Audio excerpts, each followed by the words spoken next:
Hi guys, this is Daniel Alexander Cannon here on the Supernatural Show. The show does not for entertainment purposes only. Today we're going to be talking about a interesting subject. I've spoken about it a little bit one time before, but wanted to come back to it, and I want to get y'all guys involved. In the conversation. So this is a open panel show, so you can join in on the conversation. And there's a link that is below the video. This link, if you bookmark it, anytime I'm having an open panel show, you can join the show from that link. The open panel show link should not change. Okay. And I want to say hello to our sister Shannon, who is out there probably watching. She's tied up with work, and I'm putting on more and more shows, and it's difficult for people sometimes, of course, that have a lot of things going on like Shannon does right now. Send our prayers out to Shannon and her family. Send our prayers out to Chris out of North Carolina, who's struggling with issues as well. And send our prayers out to y'all guys in the comments. And everyone who's listening or who will be listening. On the YouTube and the Facebook, YouTube you would think is drawing the largest audience, where you think maybe Facebook or whatever, and it may be, but actually we'll end up with this show with at least 1,000 people out of Rumble website as well. If you're not familiar with Rumble, it's a pretty cool site where you're able to, for the most part, from what I understand, speak your mind and not get censored or banned. You know, all those kind of things they like to do to us. And yeah, so the subject today is going to be, and then we'll speak to Roxy here in just a minute. The subject today we're going to be talking about is, and this is a general subject. It doesn't mean if you come on here that you, as a guest, again, open panel, it doesn't mean that you have to have knowledge about this or want to talk about this. We can talk about other things, but we have to have something to talk about. So we're going to talk about petrified trees, and go all the way from petrified trees and coal and oil to volcanoes. A few of you have heard me before speaking about this, and you know, I could be wrong about anything, right? Could be wrong, but that's what we have to have discussions for, is so that we can, over time, come to understand things better. And not one of us has the ability to understand everything absolutely. It takes a collective, and that's why this is the People's Show, and that's why there's an open door for y'all guys.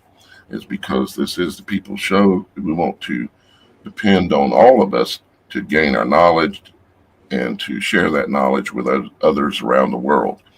And we will, on this show, have people watching from all over the world.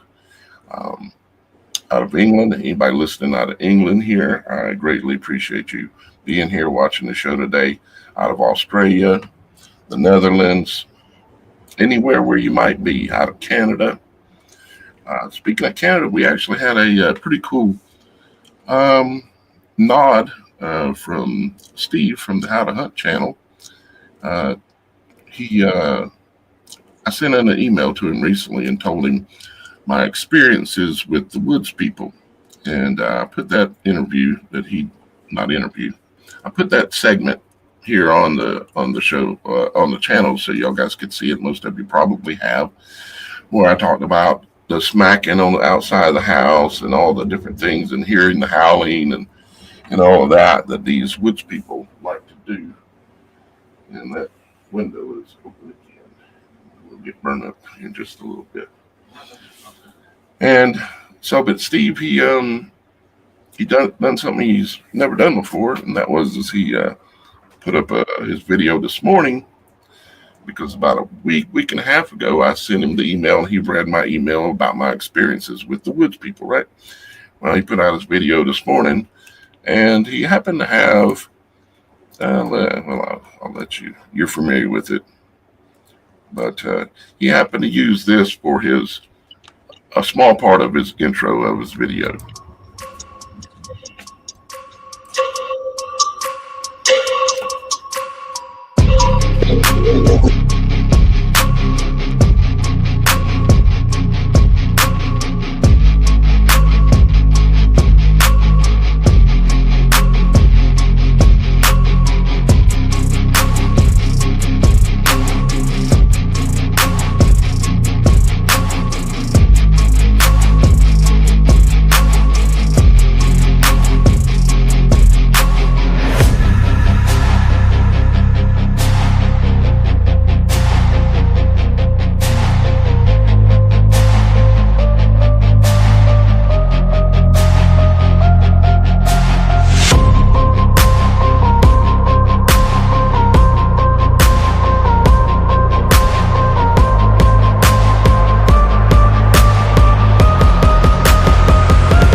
Right?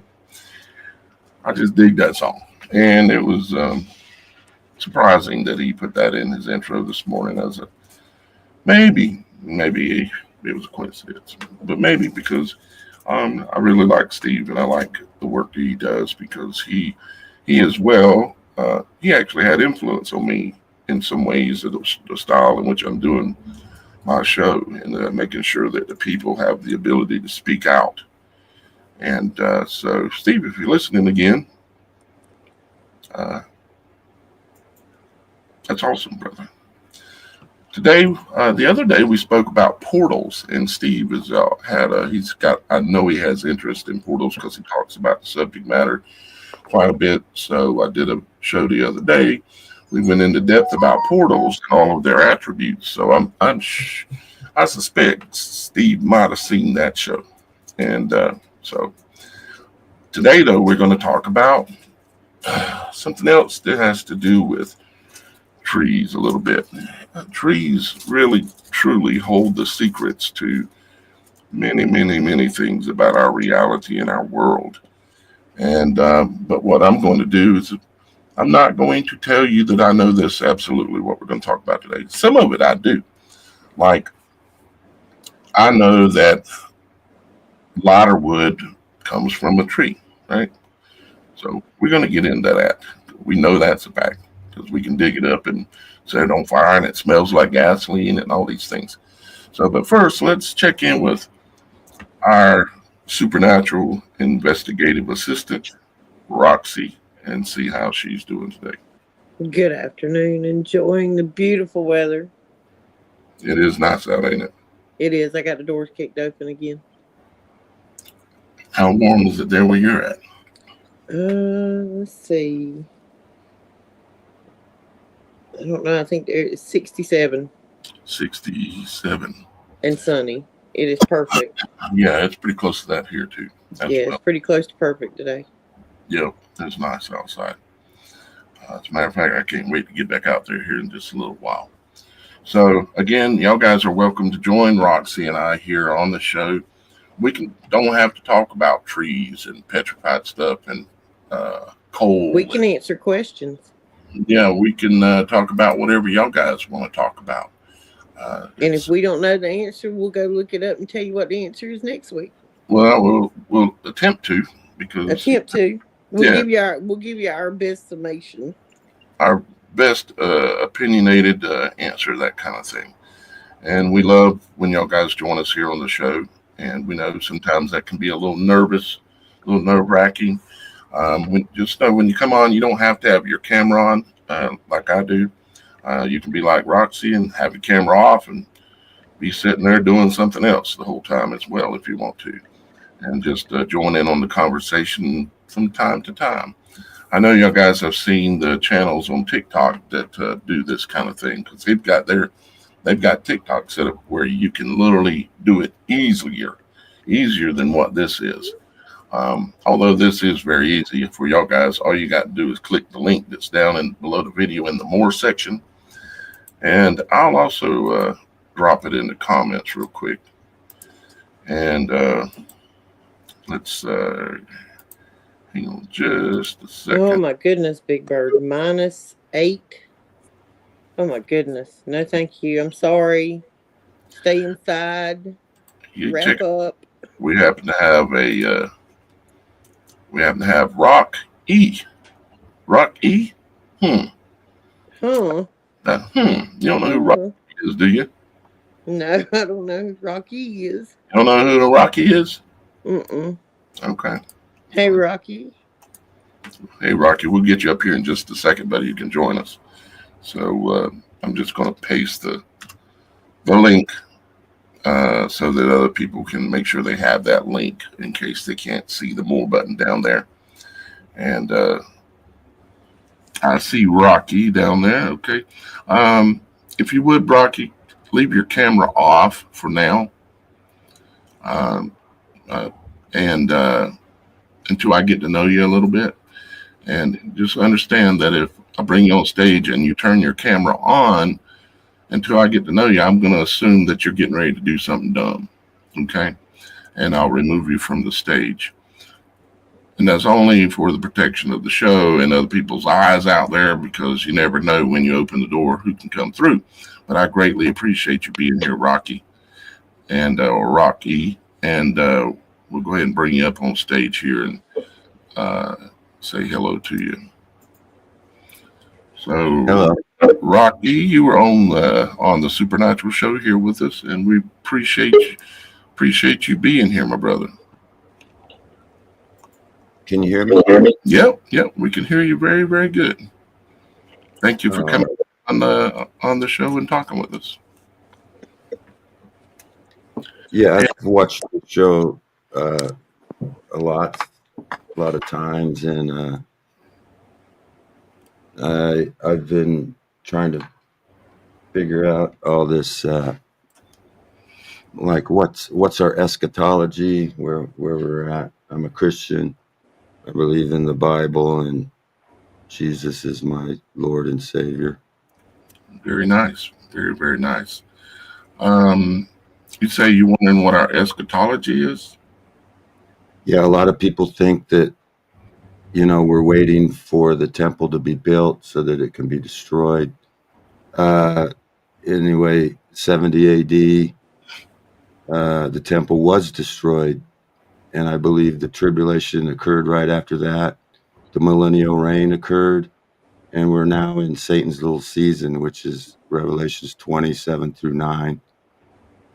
Some people don't realize that after the millennial reign of Jesus Christ, there's a season. Satan is released. There's a little season, and this will explain the mud flood. This explains something, the catastrophe that happened all around the world that people say that happened over, like 1,000 years, but it really happened all around the first century. That all this. I would say I have some thoughts on that I'll share with you, but just so everyone here understands, we listen to all opinions and we listen to all people's thoughts, and we don't fight. We don't get mad at each other. We disagree like intelligent people that have the ability to not run around and act like children. So if anyone doesn't understand or believe what Rocky's saying here, we have to all allow each other to be able to speak. I wouldn't say I disagree with you. I would say more like I can see signs of a lot of what you're talking about. I can see that there certainly, like the mud flood stuff, there certainly is obviously visible evidence that there has been substantial great catastrophes here in this world. And I'm not going to pretend to know or boldly say exactly where we're at. I'm seeking the answer just like you are, Rocky. And so, yeah, we're very open to discussing any of those concepts and ideas. Well, And I have. yeah, I wouldn't be the expert on it, to be quite honest with you. I mean, I'm an avid Bible reader, researcher, translator, and I've read, I think, pretty much all of the areas that you are likely referring to, that refer to the little window that's opened up for him at a later time. And is that where we're at? I can't say for sure. If you have, additional pieces of information to share about that, we would certainly listen to you and take it into consideration. Well, I have some scriptures that Jesus said, Okay. like Matthew's 24:34. Verily I say unto you, it says, this generation shall not pass till all these things happen. He was talking to those people at that time, warning them to flee Jerusalem. Because, okay, here's another one. Matthew 26:60. I Jesus said unto them, saying there. huh? I said, I see what you're saying in that verse. It sounds like he's talking to a very specific group of people. And then we have, okay, we know that Daniel, the book of Daniel was sealed up until the time Jesus, okay, the 70th week, that was when Jesus came, that was prophesied. But then you read in Revelations 22:6, and he said unto them, these sayings are faithful and true, and the Lord God of the holy prophets sent his angels to show unto his servants the things which must shortly be done. Oh, that's the wrong one. Revelations 22:10. And he said unto them, seal not the sayings of the prophecies of this book, for the time is at hand. The time was at hand. It's not a future. It's not a future thing that you seal up. Some people say that they wrote the book of Revelations in 90 AD, but there's more evidence that it was written in 64 to 66 AD, which means he was warning those people at that time the tribulation event was about to happen. Flee Jerusalem, get out, and then the temple was destroyed. And if you look at Caesar Nero, in Hebrew gematria, that is 666 in Hebrew gematria. Nero Caesar. And I so have he was. looked that up before. Yeah, 666. Yeah. Mm-hmm. Brother, I mean, you present a pretty good little argument there. I can see why you would be considering that possibility, that maybe we're in the latter season. Yeah. And so, Otherwise, it'd be like Jesus was lying to that generation. He said, "This generation shall not." He didn't say this generation 2,000 years in advance. He said, "Now, is Jesus a liar, or did that really take place?" how would you define the word generation? Okay, he was talking to them people at that time. He came with, okay, if he was, say, 33 AD, maybe he was crucified or whatever, 40 years, 70 AD, it's 40 years is a generation. Moses was in the desert, that generation, 40 years, did not go in because the later generation did, but not the first generation. Because anyway, a generation is 40 years. He was warning them that this generation shall not pass till all these things occur. He didn't say this generation 2000 in the future, or this generation. And some people say that they infer that he's speaking of the last 7-year prophecy of Daniel, but that prophecy was fulfilled when Christ came. That was the prophecy of Christ coming. It wasn't the last 7 years wasn't a futuristic event, 2,000 years. It actually says it's 490-year prophecy, not a 2,490-year prophecy, but it was a 490-year prophecy. Some people like to say that the last 7 years is the generation where Israel be restored, and so they try to put things in the scripture that's not there. Well, sometimes people already have an accepted version of reality in their mind. And once they accept that version of that reality, it's very hard for them to reconsider, because what you're proposing is it would cause someone to have to really rethink everything they think about timeline and where we're possibly at. So with that thought, hold on just a second, Rocky. I can see that we've got a couple other people that are trying to join in with us. So this conversation may go around a few different places, and I also want to go to because actually the topic that we started out the show with to be a basis of some of what we're going to talk about, the petrified remains of old giant trees and what those stumps as they were, well, looks like we just lost a couple of the people that were down there, so must have had something they had to do. Anyways, what the petrified remains of those trees, what they are now, and what was the process that caused all of these trees to be destroyed. And of course, like you were talking about the mud flood, for instance, you've got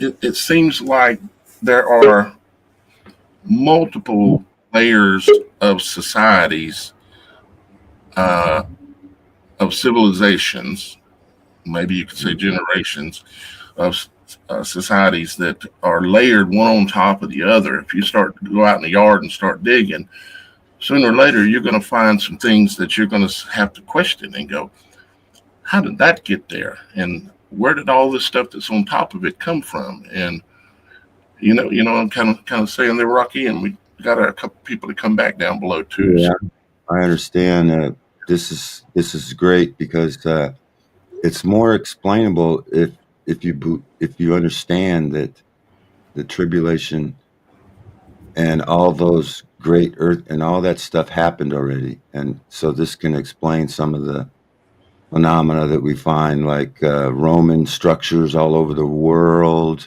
Mm-hmm. And these Roman structures that seem maybe have been buried and then founded.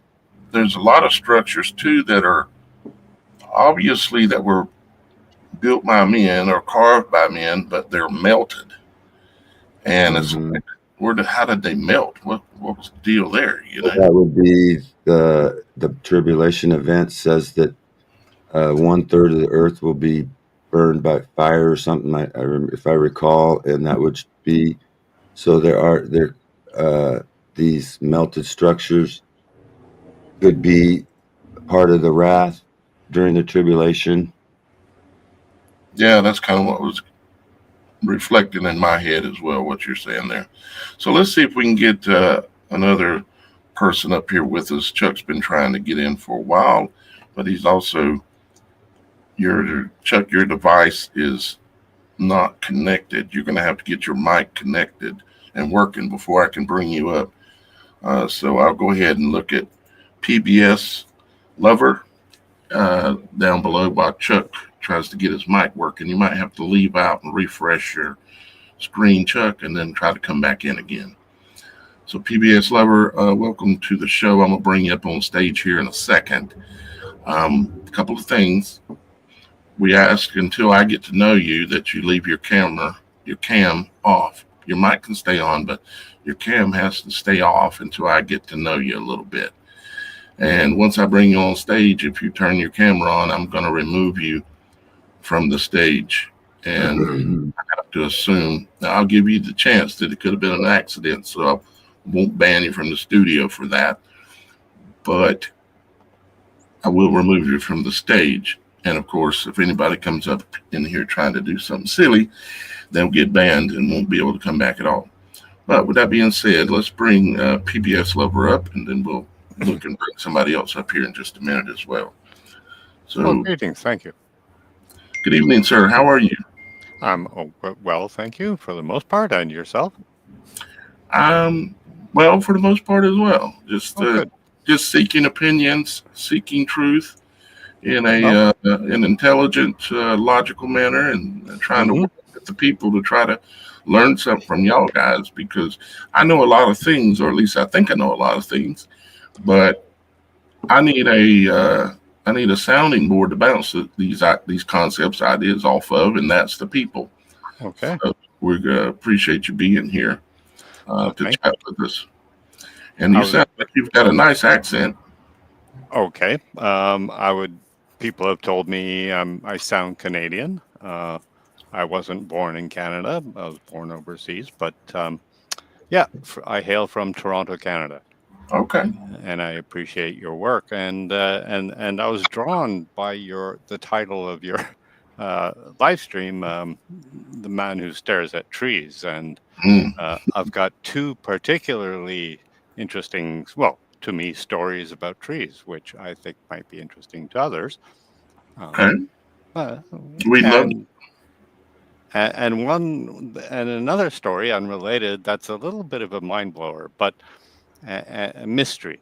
But okay, so the first tree was on my school grounds, and this school was elementary up through high school, so a relatively small town, and I grew up knowing this tree. Now, this tree You're speaking of the actual tree. Yes. Okay. And this tree was a pine type tree, not extremely tall, but really big and really so solid that you had to walk around the trunk. It was that large, and it was so old that some of its upper layer roots were exposed, like the land had eroded away. And it had eroded away so much that I used to think when I was small that if I was just a bit smaller, I could even hide in the roots from the school, right? Okay. But and then as you grow up and are climbing trees and stuff, the first branch emanating from this tree was like the size of my torso, and it was just like 4 feet high, perfect to grab onto and climb, but you could not approach this tree. You could not touch this tree because every square inch of it was coated with sap and the bark debris, and if it got on your hands, it was rough to get off. Right. And I love this tree all throughout. And then, so 35 years later, there was the high school reunion. I traveled back, made the trip and went with my camera phone and traveled up the path and turned left, and it was gone. Oh, no. It was gone. I dropped to my knees, and I almost knew right away why it was gone. Probably some child tripped and fell on the exposed roots, and some decision was made to cut it down, or a malevolent reason was made to cut it down, because this tree, was ancient. Anyway, I did inquire, and someone said, yeah, it was safety concern. And my criticism was, why didn't they just put a fence around it, right? Put a fence, put something, cover the roots, make it safe again. Oh, well, anyway. One story that was interesting. So the second story, unfortunately, I can't reveal its location. I did reveal it once, but I think it was a mistake. Now, this tree Hey, was PBS lover, yeah. do you mind? I want to hear that story, but I Oh, just, sorry. I want to hear that story, but I'm gonna bring another person or two onto the stage. So I'm gonna bring them on, but I'm gonna ask them to wait to speak until after your story. Okay. Okay. So, but I want to bring them up, so I need to speak to them first, and that is to say, I see Chuck and I see Max down there, and when I bring y'all guys up, please leave your cameras off, and please let's wait until PBS Lover finishes his story, and then we'll get to y'all guys some as well. And of course, we want to get back to Rocky, and then we also want to take a look at some of the imagery and some of the things that I have to show as well that's related to trees and what trees really are and what the oldest trees in the world, some of them what they are even today, which may be even volcanoes, as wild as that sounds. But we're going to do that. But let's bring the other two gentlemen up. And remember, gentlemen, if let's leave everybody, since everybody's got their cameras off but me, let's keep it that way. It's easier for me to monitor what's going on if we stay like that. So with that being said, we've got Chuck now. He finally got his situation worked out. And Chuck, will check in with you here in just a minute, my brother, and let you talk as well. And we've got Max that's here with us as well, my brother. And we'll check in with you too in just a few minutes. So if y'all guys hang out, now let's go back to PBS Lover and let him finish his story. Well, it's the second story about a tree, and this tree was absolutely, like, literally enchanting. It was so large that when I was standing like because there was a fence, a perimeter fence around it, so I was standing about say 20 feet from its trunk, and you could not. It formed an entire canopy so that you couldn't see where it ended, and it was just so thoroughly enchanting, and it was on an ancient property, and so plus a friend of mine told a story about that tree, and it relates to my spiritual tradition, and so monks would gather at this area, not at the tree per se, but at the general area. And anyway, one of them had set up camp, a tent, because they were renovating and whatever. And he was throwing his pee at a particular location. But this guy had medical problems which no specialist could solve. He went to dozens of them, and this carried on for almost 10 years. And finally, they went to the spiritual guide guru of the tradition and said, can you help this man? He's suffering. Do you have any medical insight? Plus, our guru had a reputation of being a healer.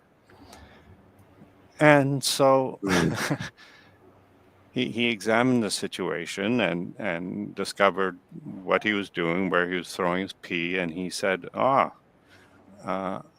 there's a naga living in the tree, and it's not good to throw your pee near the tree. And so Nagas in the Buddhist tradition. Isn't that like an angel or something like that? Well, in one of the books, one of my books, it says Nagas are half human, half serpent, and they generally live in mountainous and water areas. And that's all I know. Okay, this is from a book. Okay. And so the monk just stopped throwing his pee near the tree, and his medical ailments went away. And Wow. it was. I heard this story before visiting this tree, and so plus there was a sign saying no photographs. And Well, as he said desperately he as I stopped would have doing loved what? to have taken a photo, I did not, of course, because I have no intention of pissing off a naga, right? Anyway, yeah, that's that story. Yeah, no problem. And I'm going to try to make it so everyone here gets an opportunity to speak. But let's try to keep our mics muted. And like I just muted yours real quick, Rocky, because I think you were talking to somebody in the background or something. But with that being said, everybody gets a chance to speak, and everybody gets a chance to reply as well. I was just asking a question. He said the monk stopped what? Peeing on the tree? Is that what he said? I think that's explain that, PBS Lover. Yeah, so the monk had set up his tent near the tree and just threw his pee at a location in proximity to the tree. And the naga was making him sick, I guess, causing the illness in some way, as a message of sorts, I guess. And that's what the monk and the guru interpreted and told him, stop throwing your pee near the tree and hopefully you'll be okay. And it turned out he was. That's interesting. I'll tell you why. Because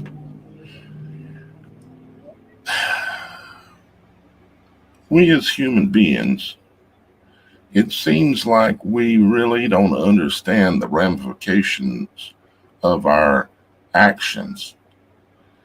Aloha. Yeah, I am. It's like, I mean, I could kind of see that a little bit. I mean, of course, we're human beings and we're going to pee in the forest. But if you're going into the forest and you're going to throw your pee on a particular tree root system every day, who knows what the ramifications to that tree are? And who knows?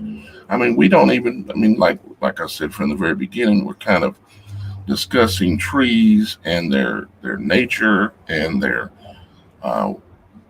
like I believe there used to be absolutely massive, uncomparable to anything we've got today. The only thing we've got to compare to how big these trees were are the remnants of what appears to be those trees, like Devil's Tower in, I think it's Arizona, which I know everybody doesn't agree that that is a tree. And I'll accept that I could be wrong on that one. However, I do believe that there's enough evidence to show that there were massive trees that were 5, 10 miles, who knows, wide.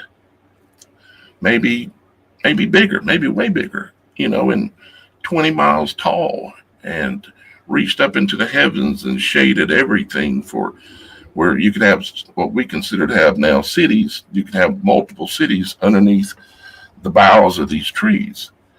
And so when that root system grows and it grows down into the ground and puts out all these roots in all kind of different directions, and that tree is massive and it has a massive amount of energy collection capability, and bringing that down that through its leaves and through its system, its vascular system, because the tree is alive and the tree is very much similar in its attributes and image to even us as human beings if you really start looking very, very closely.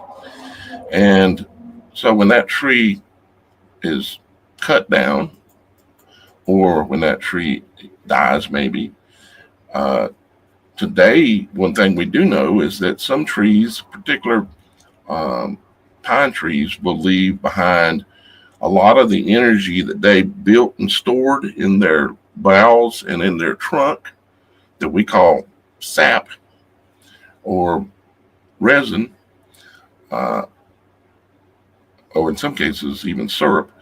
But that stuff will then drain down. If that tree dies naturally standing, all that sap drains down into the trunk of the tree, and then slowly drains down into the root system and concentrates down there.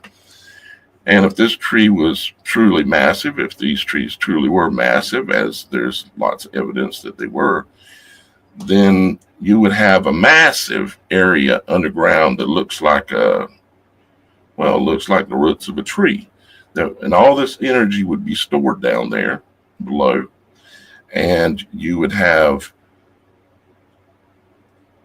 then, depending on the kind of tree, I think, and its location, you have the potential to have a massive amount of energy stored underground.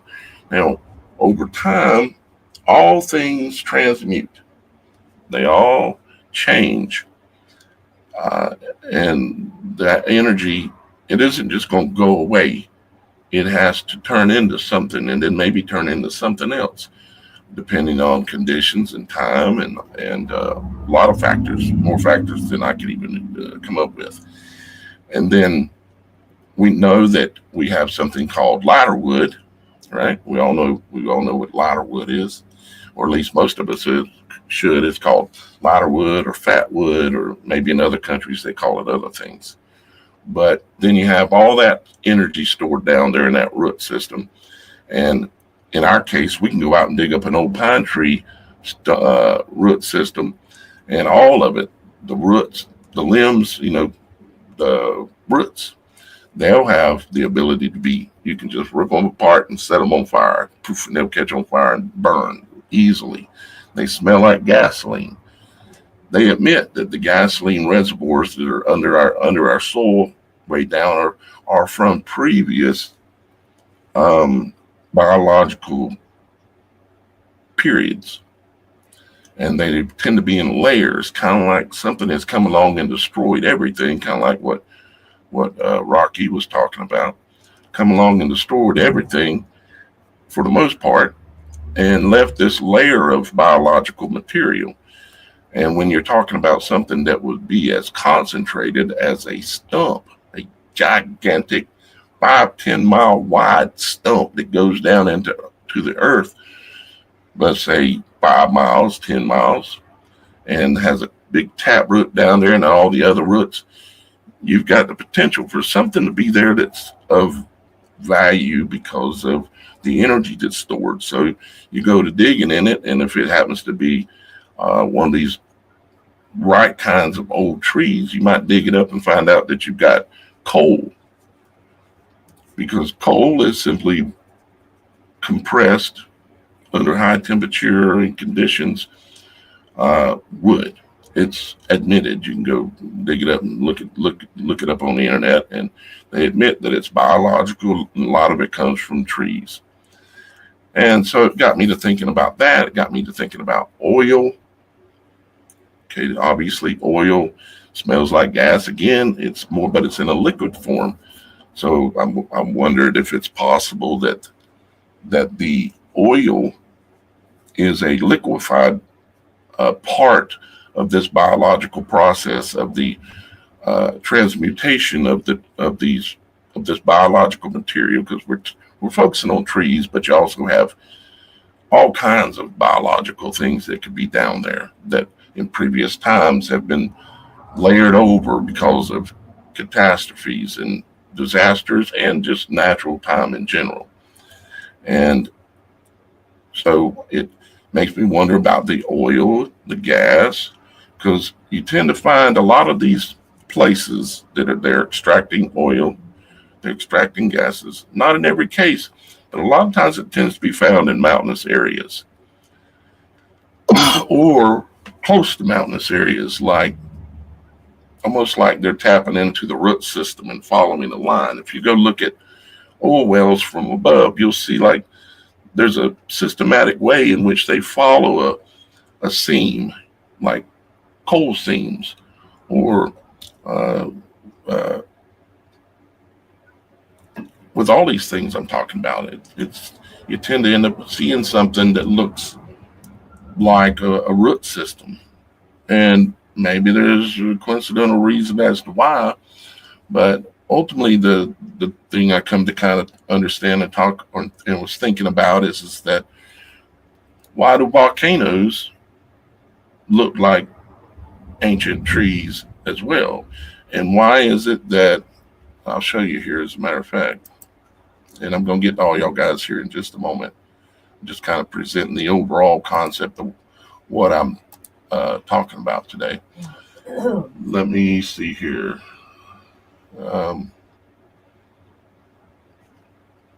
Yeah, we'll just go through these real quick. Like we have this image here that's talking about a volcano, okay? And it's talking about the different levels of energy and different pools, and also happens to be talking about something that looks like a root system. Now, I guess it's just coincidence that the volcanic systems in our world happens to have roots, and they even refer to them as, let's see here, like this one here, it says the deep plumbing system is where we have the main magma feeder root, like the tap root almost, main magma feeder root, and where most of the magma intrusions from the mantle have occurred in the past few years, and probably also before in the past. As the title of this post suggests, I am going to look closer at the roots of Katla, which is its deep plumbing system. So it's like, okay, that's kind of interesting. And if you look at this other piece I got pulled up here, it says, talking about the basement or the bottom of volcanoes, it says, before looking at the roots of a volcano, as you can see, it says roots of a volcano, we have to determine where they actually start. And it's just, you find these little hints that say to me that I think they might know this, but of course they've tried to hide pretty much everything from us and want us to believe light is dark, dark is light, day is night, night is day. I mean, they've turned everything upside down and backwards, basically. And so the overall thing of what I'm talking about today, but we're going to talk about any and all things, but I can see how the original story is related to y'all guys' reason for coming here, which is the man who stares at trees, because I spend a lot of time staring at trees in my mind, and I find a lot of things that are just very interesting. Like, I look at this here, this is a couple of volcano type things, and it has these long taproot like images in their diagram. I didn't create this. This is ScienceDirect.com. And down here it says, as you can see, it says root zone. Root zone down in the bottom of a volcano? Why is it a root zone? It's like, okay.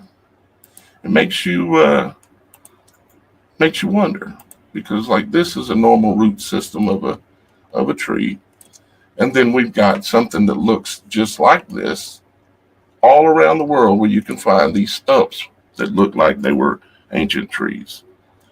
But for some reason, they don't want us to even talk about this. They don't want us to know about this, that the systems of volcanoes could be this energy that's stored in the roots, like you see here, that over time gases are released, and those gases rise over hundreds of years, thousands of years, and they rise, and you end up at some point, under the right conditions, having an explosion out the top, or over to the edge of it, or coming out somewheres, because this energy wants to be transmuted, into the actual atmosphere. It comes up and out, kind of like a pimple that gets in your body. It wants out, but it takes a time and the right conditions, you might say. Now, with that being said, let's go back to, let's see, I don't think we've had the opportunity to speak to Chuck much yet, have we? Oh, actually, Chuck, we were talking to, right? No, Okay. just sitting here listening. Well, let's talk to you, Chuck. How you doing, brother? I'm doing good. Is it the Bible or is it Enoch that said they cut down the great trees before the flood? I think that was Enoch. I think it was. Yeah. Yeah. It comes to mind as well. It says the angels work like the trees. And then we look Right. at the trees, and assuming we're right, if we are, assuming we're right, we had these giant, massive trees, and for some reason, there was a purpose for these to be cut down. And I know man, it seems like, has been trying to achieve the heavens for a long time. I mean, they built the Tower of Babylon, trying to reach the heavens. And these kind of behaviors tend to repeat over time. This time they're building the Tower of Babylon, but they're doing it using technology rather than a toroidal-shaped building, you might say, to the heavens. This time they're using technology. They're calling it CERN or gateway or, those kind of terms. Well, what the scientists say is that if the great giant mammals existed today, they wouldn't survive because of no oxygen up high and all of that. But when we had the great trees, we had a whole different environment.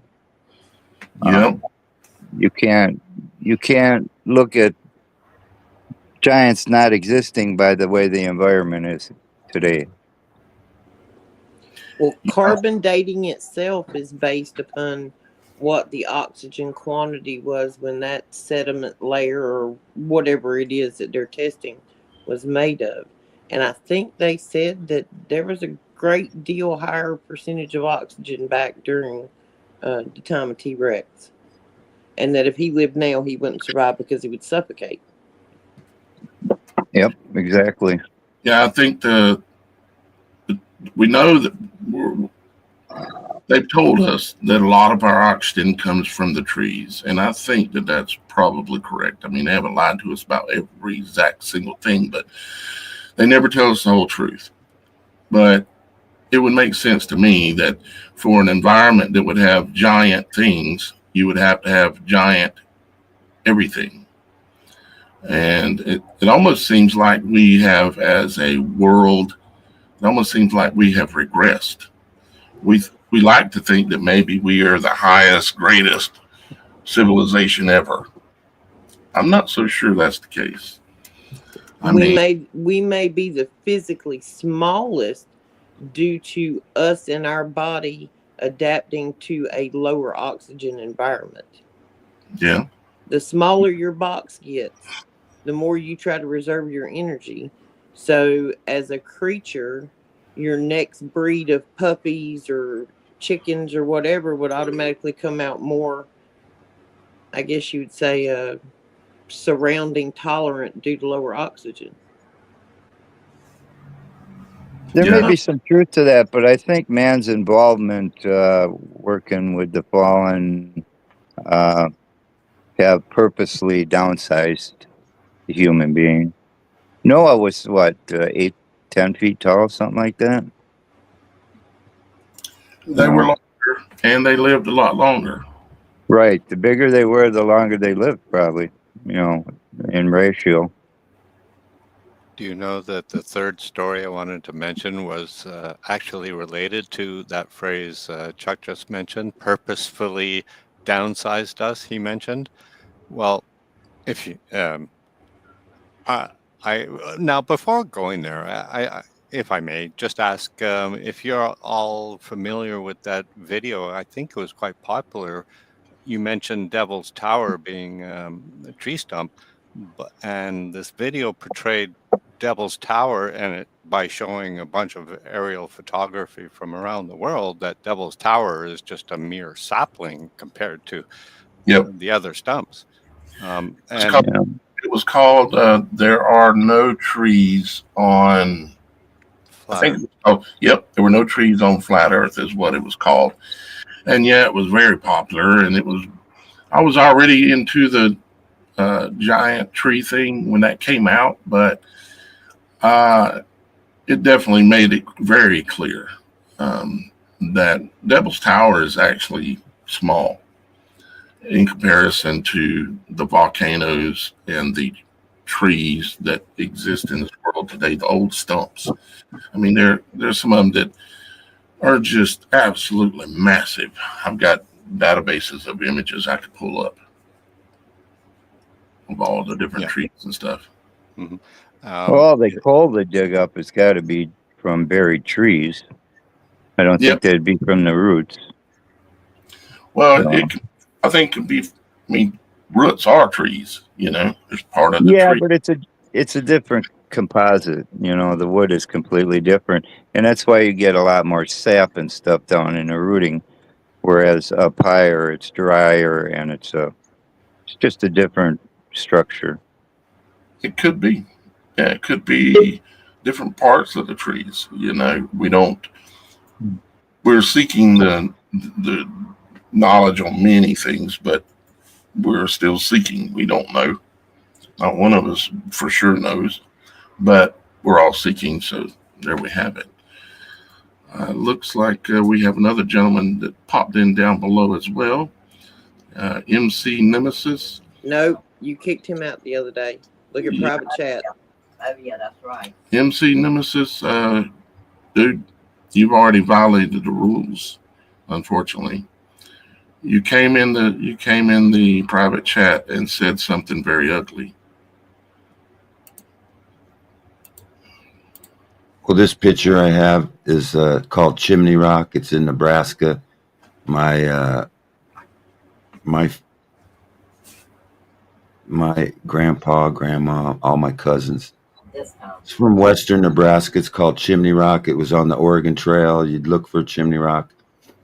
And it's in the middle of the flat plains of Nebraska. And it's called Chimney Rock. You can't go to it. It's fenced off. You're not allowed to go too close to it. But it kind of looks like a tree. But I used to go look man-made to me. Yeah, it could be a tree, but it's called Chimney Rock. It kind of looks like a melted castle or something, like an old chimney. I think I know what you're talking about there. Let me say one thing to the gentleman who was down below, who come into the private chat a few days ago. He said something that was offending. Now he's back saying something that is similar, but not exactly the same. And I'll say this: if you believe you made a mistake and typed something wrong, and it was a mistake, you can text me. There ain't no need to call it because it doesn't get answered, but and it don't even ring. But you can text me at that number, and I'll look at potential of forgiving you for that mistake. But we're not gonna waste much more time on this here, because what you said was not good, guy. And maybe it was a mistake. If it is, I'll turn the other cheek and give you the opportunity to get it fixed. Because you're back again, and you either really want to join and really have something genuine to say, or either you're just a donkey. And I'd like to hope that you're not a donkey, and there's your opportunity to fix it. But I don't need to hear from you right this minute anyways, so I'm not going to be looking into it at this moment. But we might be able to fix it for the future for you if you made a mistake. But that was a bad mistake, bro. With that said, okay, let's see here. Let's check in. Let's say hi to our brother Max. He hasn't had the opportunity to speak here yet, because we're trying to give everybody a chance and kind of give, because there's 6 of us here, so we want say a few things and then and then allow someone else to talk, and then let the next person talk. It's a conversation. So with that being said, though, we haven't checked in with Max. Max, you there? I am. All right. How you doing? Wonderful. I guess my audio's okay. Seems all right, I think. Yeah, I'll just say something else. How about that? Everything okay? Yeah, you sound all right. Wonderful. How are you today, Dave? You doing good? Yeah, I'm doing pretty good. I mean, Thank you for this morning, by the way. Hello, chat. Hello, everybody. you're very welcome. Along the lines, if I may, so I don't take up much time. I've been studying Roger Spur's stuff a lot. Now, of course, what do we all have minerals in our body. It takes gold to run our bodies. We have to have all the minerals in our bodies. Copper is what connects our alleles or whatever to make our DNA strands. And what do? We dig in veins for these things, don't we? Under the ground, digging veins, yeah. Yep, of the Titans. And would the Titans not live amongst giant trees? Well, yeah, they would, wouldn't they? And if this whirling, magnificently, brilliantly simple whirling world, toroidal field, there could be miniatures as well, which we know there are there not? We can see them when we use opticals. So, You said it would be what? Miniatures. We can see them with fancy opticals, right? So we know there's miniature creatures. So why would there not be? Oh yeah, for sure. We're giants compared to an ant. Oh yeah, absolutely. Or giants compared to an amoeba. Oh wow, an amoeba. That's a single-celled creature that is conscious, y'all. It knows it needs to hunt, knows how to hunt. It's pretty interesting. Mm-hmm. Yeah, buddy. Yes, it is. Let me look at some of my notes here. There's been so many things brought up, so many wonderful topics. The veins, yes.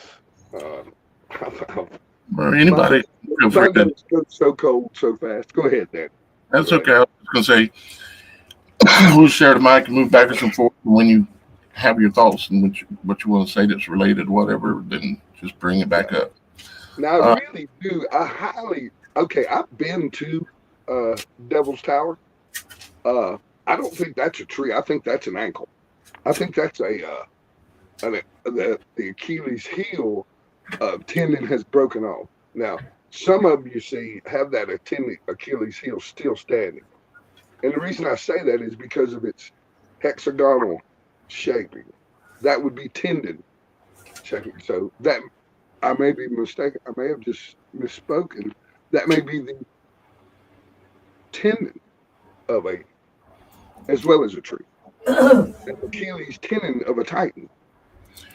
Well, I know that Roger, I think it is, from Mud Fossils University. Roger Spur, Mud Fossils University. Yeah, he and the man's got a lot of knowledge, and wow, he very well could be correct, because the fiber, the hexagonal fibers that create a tree, the trunk or the limbs, they have these hexagonal shaped fibers, which we were looking at earlier. If I go back to where we were up here, let me see if I can find the image. One of the images I'm looking at somewhere's in here. Yeah, these hexagonal shaped fibers that you see like in this diagram, or you see in this soil. You can see them there. And of course, in a lot of other images around the world, those same shaped fibers, that's in Armenia right there. And those exist within the human body as well, because the tree itself is an image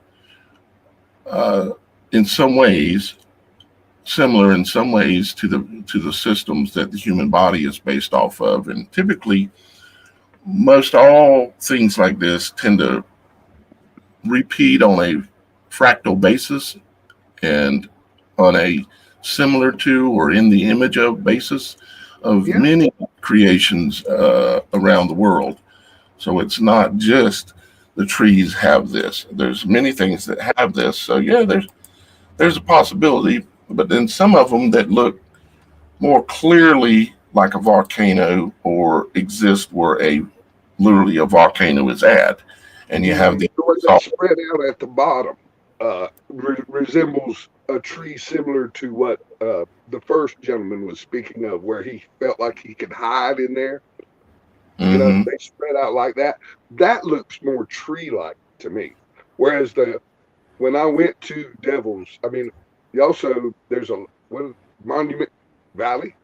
If you look at those, they're a little different. They don't spread out at the bottom, and you've got it's almost like an Achilles heel tendon sticking up the side of it each time. Yeah, it could be. Yeah. So I truly do believe that Apollodorus, I believe his name was, wrote about. Well, he said, "I'm going to tell you the truth, and the truth is that this whole place is biological. It's not. There is no geological.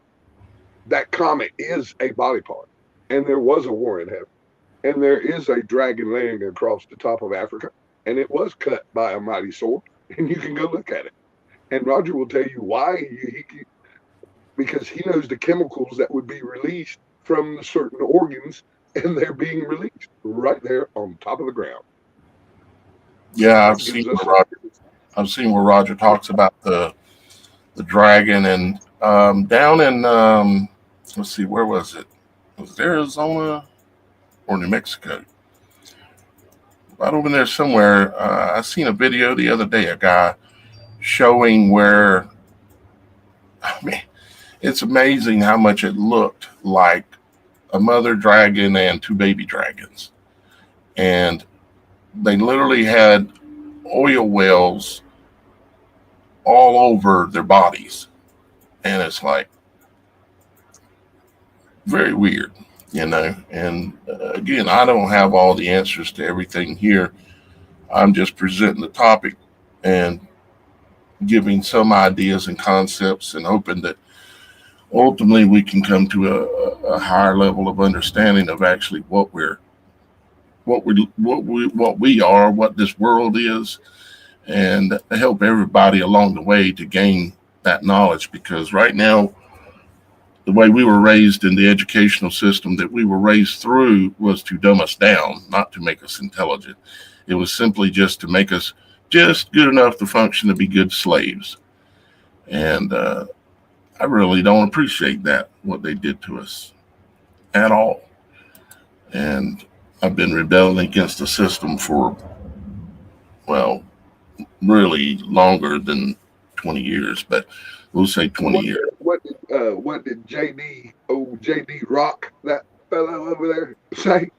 I don't want a nation of philosophers, wise people. I want workers, and competition is the enemy. Yeah. Got rid of all of it, and he quite successful. Oh, JD Rocky. He was pretty successful at it. So let's check back in with because we haven't given him a chance to speak again here in a little bit, and that is PBS Lover, or or if you don't have any thoughts, Rocky or Chuck, feel free to chime in as well if you have thoughts about all this crazy talk.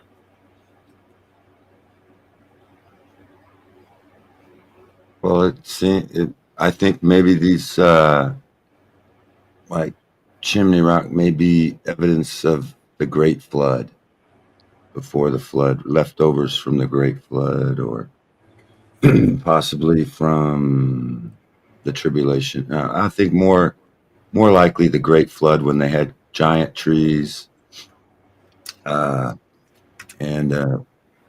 then the earth was flooded. They became petrified because maybe they were buried and then became unburied again. Something like that. I mean, Talking about because yeah. talking about Chimney Rock. Are you referring to this right here? Yeah, that's Chimney Rock in Nebraska. Okay. They have, Well, there was But definitely there, wasn't it? North Carolina too. it's right next to the North Platte River, and it's You say it's more of a to a river? yeah. It's pretty close to the river that goes through Nebraska. Well, that's interesting because all the giant trees, according to biblical text, they all had rivers that run right by them. So that's interesting that this has a river running right by it. That's a good sign that we may be really looking at a tree, because of the water flow that has to be there. And typically, when you have a river that's of any size that's been somewhere for a very long time, above ground, you typically will have a river below ground as well. Like with the Mississippi, there's a river that runs under the Mississippi River that runs all the way down to the Gulf Coast. And also in South America, what's that big river down there? The Amazon River, maybe it was. They There's found an aquifer underneath Nebraska. It's underwater. That most of the farmers pump their water from underground and then you have that's the Lake place. Okoboji right there. No, that's forget. Looking at this, is this a reservoir or is this a lake that's there by that? What looks like? They dammed it up and it made it grow. Oh, is that what it is? It's damn. Man-made lake. Okay. Now, talking about underground water, I can tell you for sure, I live on top of an underground river beside a river because I've dug down 20 feet and seen the water flowing, and it's a spring-fed river. Just mentioning. So yeah, there's water under there. Now, I can remember back in the day. Oh man, I'm trying to remember his name. He's an old Air Force guy. He's got a heck of a YouTube channel, or did back in the day. They may have taken it down. But he talked about his son. He said, I'm going to say this one time. I'm going to say it kind of quick, and I'm going to leave it like this. He said, my son just told me he'll be out of pocket for 3 weeks. He's a submariner. He'll be under Vegas. Yeah, Vegas, Nevada. Submariner. It's going to be under Vegas. Oh, okay. Let that sink in. Well, there are channels on YouTube where these guys go out and they find a little hole in the ground and crawl down into it, and it is just absolutely amazing some of the things that are underground. We really have no true understanding as to what we're dealing with when we're talking. Like this is here's underground river kind of thing right here, like this. I mean, they're on a boat driving around underneath it, and that's yeah. There's lots of underground rivers, and that, we have a cave where I live now. It's got stalactite. It looks like maybe water ran through it at one time, but now it's just a cave. They won't let you go all the way to the depths of it. They kind of close it off. And then I also live, I'm close to old cedar growth, that the trees are like 20 foot in diameter, and a lot of them were logged, and they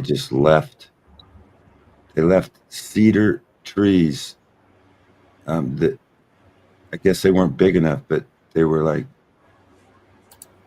maybe 4 foot in diameter, and those were the small ones they just left behind. yeah, it's amazing the trees that if you go back, say, to 1900, they were cutting down some pretty good sized stuff. But then if you say, well, okay, let's go back 1,000 years. Can you imagine what was there?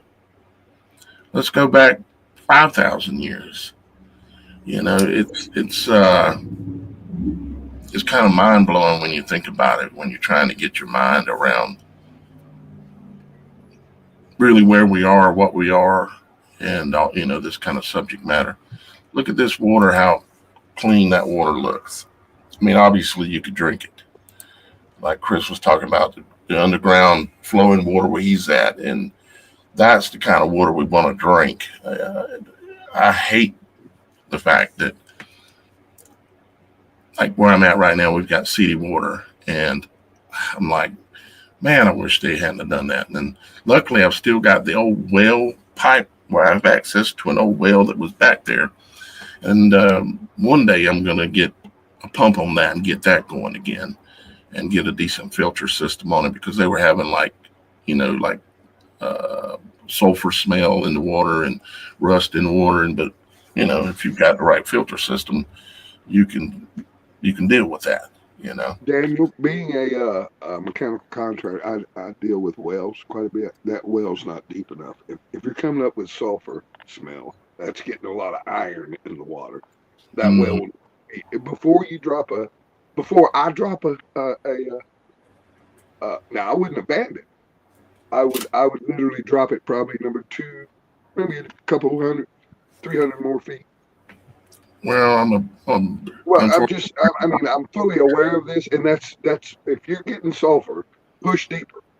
That's just the way it goes in the well if business. I could afford to do that, I would. And maybe at some point in the future, I'll be blessed enough to be able to do something like that. Absolutely, I understand completely. Like my septic system, I hope to be able to afford one soon. Anyone want to donate to my septic system? Thank you. I'm tired of pooping in the woods. Love y'all. I put in my own septic. I put in my own septic. I live off grid. I have my own well I drink out of. My children never got the jabs or nothing. Nice. They never had fluoride in their water growing up. Oh man, wouldn't that be awesome? Unfortunately, I've been poisoned so many different ways. Didn't get the jabs, not the recent jabs, but unfortunately back when I was young and dumb and went into the military thinking I was a hero or something other. They ended up jabbing and stabbing me so much that I'm sure that it's affected my health and my ability to reproduce and all these things. You know, it's unfortunate, but I'm glad to hear that your family has stayed away from most of that. I truly am. I was in the service also and had to get some of those. Oh boy. In order to go overseas. Mm-hmm. Yeah, not a good thing at all. But I did a few times when I was in the service. They were giving some things out, and I didn't take them. And I used to drive the General. I was the driver, so I drove. And I mentioned that I didn't get mine, and they all kind of chuckled because they didn't get it either. I said, only they knew I didn't get it, and they didn't force me to get it because they didn't take it either. It was like, you know, it was kind of weird. Yeah. So the reason we got into talking about all the underground springs and stuff was talking about the fact that there typically is river systems close to ancient giant trees. Like I discovered one recently that was, unfortunately, I can't pull an image up here, and I can't remember the name of the place because it's in Yemen, I think it is. It's a mountain over there that looks exactly like a tree stump, literally, even with the roots coming off from the sides, and it has a volcano, happens to be right in the middle of it. And it's a volcano that hasn't erupted, but it's volcanic. It's like they say that it's never erupted, but it's volcanic, and it has hot springs underneath it. It just happens to look like a tree stump. And that's in Yemen. You can try to look that up sometime if you want to. But it has a river running right beside it. Well, if you think of the root systems on these trees and how massive they could have been, just imagine the quantity of water it would have had to pull to itself. You know what I mean? To keep hydrated. Massive amounts of water. So let me go around the room here because we're heading towards the end of the show, but we're not there yet. Let me go around the room, and I'm going to ask each of you for an opinion. You can say, "I'm not sure what to think." Okay. So I'm not going to pressure an opinion out of you. I'm just going to ask you for one. But you can say, "I'm not sure what to think yet." But when it comes to the concept and idea, do y'all guys think it is probable or non-probable that volcanoes could represent, um, or at least some of them could represent, or be the remnants of ancient giant trees? Let's go with Roxy first. I I believe it. I mean, I don't see everything most of the time is the simplest answer there is, and that just makes sense. Okay. And how about you, Rocky? And again, you don't have to. Nobody has to agree. You can disagree. You can say, "I'm not sure." But we're just going around asking everybody. I'm not sure, but I've done some. There's some new evidence that volcanoes didn't exist. They didn't speak of volcanoes until the tribulation, and like during the tribulation or around it, that great volcano Pompous went off or something near, and they're saying that they it's like they almost didn't. There's no history of volcanoes until 70 AD. So I don't know what the deal is. I'll have to check into that. I haven't heard anyone say that before, but that's interesting. I'm gonna look into it because there may be. Well, we just need to Yeah, look at I it. can give you a website that is kind of taking the lead on Satan's little season, and he and it's called Understanding Conspiracies, and his name is Paul, and there's a lot of the Christian community that are mostly younger generation, because I think some of the older people are stuck in their ways, and it's hard to give up that. It's So too if long. you check out Understanding Conspiracy, there's like lots of videos even showing that how they added 1,000 years to our history and the purpose of it and all, and so. I do believe they added 1,000 years for sure. I mean, I say for sure. There seems to be evidence when you start looking at some of the older paintings that are out there and the way that they uh, signed and dated some of the stuff. It looks really interesting that they may have. I mean, that would be, of course, they're going to mess with the calendar. Of course, they're going to make sure we don't know what we're in, what season we're in.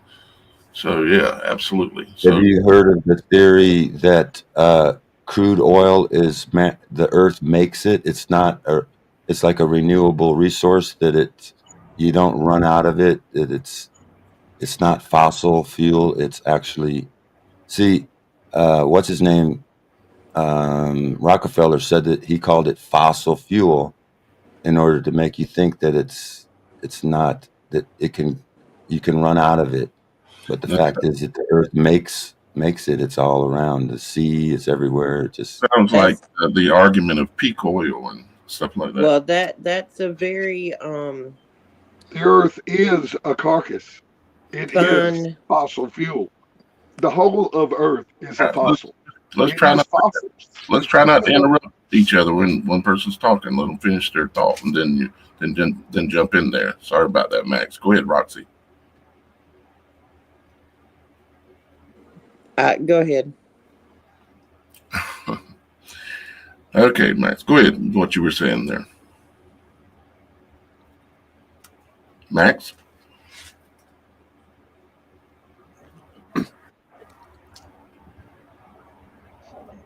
Perhaps I can weigh in on that Yeah, sure. hypothesis idea of trees being volcanoes. Yes. I heard you mentioned it from your channel previously, and I found it intriguing. I have long believed these stumps are tree stumps. And so when you started today's show and explained the phenomenon of, I think you called it liarwood. Well, I know it as fatwood, Yeah, especially fabulous.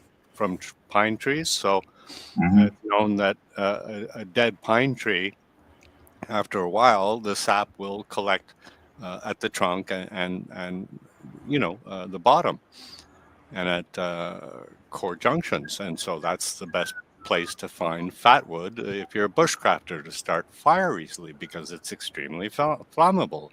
And so, extremely flammable and volcanoes go hand in hand. And then when you describe the whole root phenomenon, where they even use it in the language of volcanoes, I'm leaning now towards the more probable of your theory. Yeah, and that's what it is at this point, is a theory, and I haven't seen or heard anyone else bring it up in all my 15 years of being a YouTube creator. So I'm interested to see it start reverberating off of other people out there and them digging into it. And looks like we lost Max. Hopefully everything's okay, Max. We love you, brother. But yeah, I'm hoping to start, because there's a number of concepts that I've come up with over time that it starts reverberating back. It's like me and Roxy were talking before the show about people coming to you and saying, "Have you heard about this? You need to check this out. You need to look into this." And it's like, I was the one that told you about that. And they go out there and it bounces around in their head a little while and then comes back. But I appreciate that. PBS lover, I do greatly appreciate that. Because I'm not saying I'm right. I'm saying it's a theory. Because what they're telling us, there's no way to prove it. What they're telling us it is. And it's like the whole argument of whether is it flat, is it round? Okay, there's a lot of things that point in various directions, but a lot of evidence that points in various directions, but nobody's ever been up there and been able to take a picture back to tell us for sure. They admit that all the photos from space are photoshopped and created. So, okay, I understand you can't go up there and take a picture and all that. I understand why they would lie about certain things, like maybe going to the moon, because I ain't too much of a fan of that, because it seems like there's too many questions there for me that nobody seems to be able to answer. But I'm looking forward anyways to this idea coming around and seeing other people digging into it, because as a group, as a whole, if you can get an idea going, other people will start digging and bring back information. So I'm looking forward to that. So let's check in with Chuck here and see if Chuck has any thoughts on this volcano crazy idea being a old tree.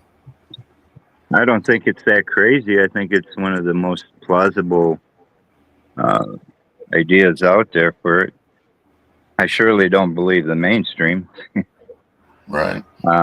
As far as timeline of when it started, well, that would make sense as to when the trees were cut down to a certain point of decay before they would start igniting.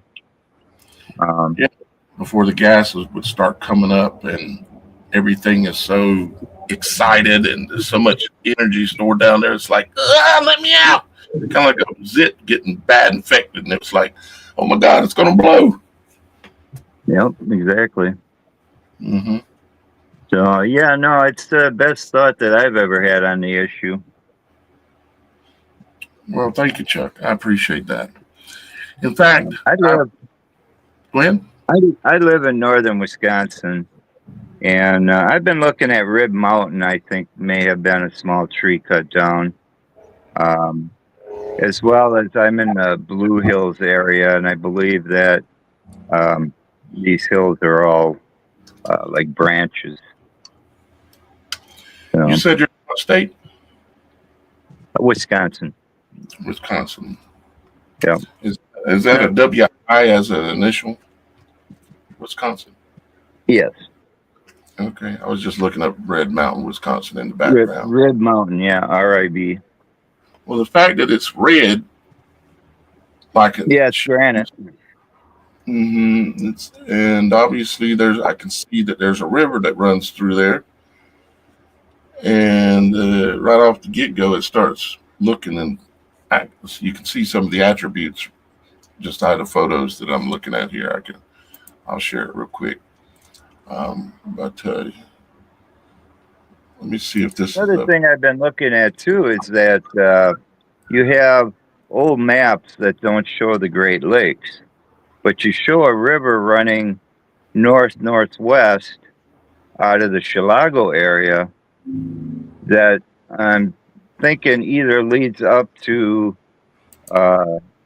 where they were doing a lot of mining up in the upper Michigan area, or it was actually from Red Mountain, maybe from the tree.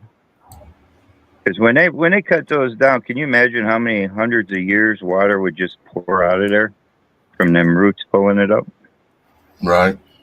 So they show a small round lake and then a river that runs down to Chilago.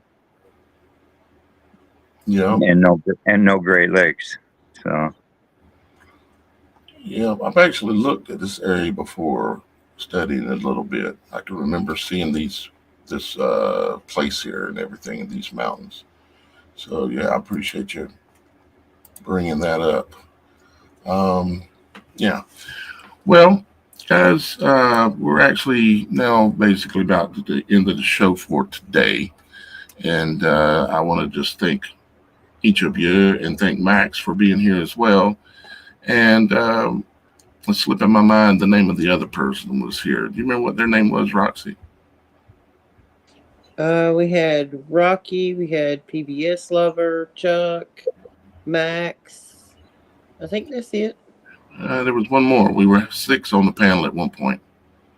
I can't remember who they were at the moment. I'm sorry about that, but appreciate you being here for a little while. I know people have to come and go sometimes, but I appreciate y'all guys contributing.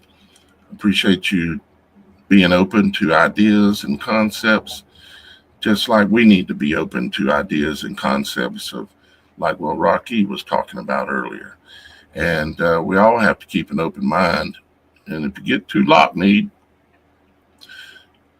even if you're really sure, you still got to listen and consider what everybody else has to say. That not listening to other people's versions of reality is dangerous. And I think it has something to do with why we have found ourselves here in a generation that is in a prison and don't even know it. And the previous generation built the prison around us. And the current generation is helping finish building the prison. It's a crazy world, a crazy place to be, a crazy time. But again, I appreciate all you guys being here. And we are going to be doing, again, we're running Monday, Wednesday, Friday right now, live shows. We're trying to get on it by 2. Sometimes we're a little late, up there 30 minutes or so late. But we're trying to get it to where we're bam, live right at 2 o'clock. We're working on getting our systems and functions down. It's just a lot that goes on behind the scenes that it's hard to see. A lot of the research and getting things ready and getting all these images and getting everything ready to have this conversation, getting your mind ready, and then you, of course, you also have to have the mandatory breaks every now and then as you're getting ready, right, Roxy? Absolutely. And so Monday, Wednesday, Fridays around 2 o'clock. We hope to be expanding to 5 days, maybe 6 days. Roxy is going to be starting her own, I don't even know, 1 or 2 or whatever she wants to do, shows per week under the Supernatural Show brand. Shannon is looking at doing Tuesdays and Thursdays, more later in the evening, on similar but some other types of topics, but running under the Supernatural Show brand. And the door is open for anyone out there who would really like to run their own show, there's a process of getting approved. You might say, me getting to know you, understanding a lot about you, things. And Daniel, yes. For some reason, my comments are not showing up in Where are you putting chat anywhere, even on the. Are you viewing on YouTube Logic Before Authority, or are you viewing on YouTube The Supernatural Show, or where are you coming in from? I'm coming from Open Panel Logic Before Authority. Okay, and you're making comments on there, and they're not showing up on here. Yep, I responded to Patricia. I told her that Patricia, and it's not show. And then it shows up, but then I refresh and it's not there. And then even on the Yard stream, or StreamYard, it's not showing up. It's not showing up in StreamYard either. I might have been banned or something. I don't know if I might have said something wrong or something. No, you ain't said nothing wrong. If you said something wrong, you wouldn't be on here. But I'm not going to. We don't. Someone's got to be attacking someone else, really, in order to get kicked off or banned. And if you were kicked out of the comments, you wouldn't be in here. So you're all good. I'm just not sure as to why that's working like that exactly. But we'll have to look into that, brother. All right. Thanks for having me. Yeah. And you guys, I love you guys. Peace out. Love you too. All right, guys. We're going to get on out of here. We'll see you again, Monday, Wednesdays, and Fridays. And like I say, if you are a person that you've got something you want to tell the world, there's a way we can make that happen. And you can get a hold of me by texting that number right there. Don't call it, just text it. Or you can call that number. And I know it's only up for a few seconds, but you can go back on the replay and get it if you really want it. And you can let me know that you have interest, or maybe possibly, or whatever it is, because we want to build out this platform. We've been working at it now for 1.5 years. Shannon and I have put up a ton of work into this. So, but we do want to expand it and bring more voices and more hosts, more guest hosts. Maybe you're not ready to be a host, but maybe you think you might be good for a co-host, or maybe you might be good for maybe you want to write some blogs. I don't know what the case may be, but if you're out there listening and you're interested in joining our team in some form or another, you've got the numbers and the ways to get a hold of us. So with that being said, I love you, and we'll see you next time here on the Super.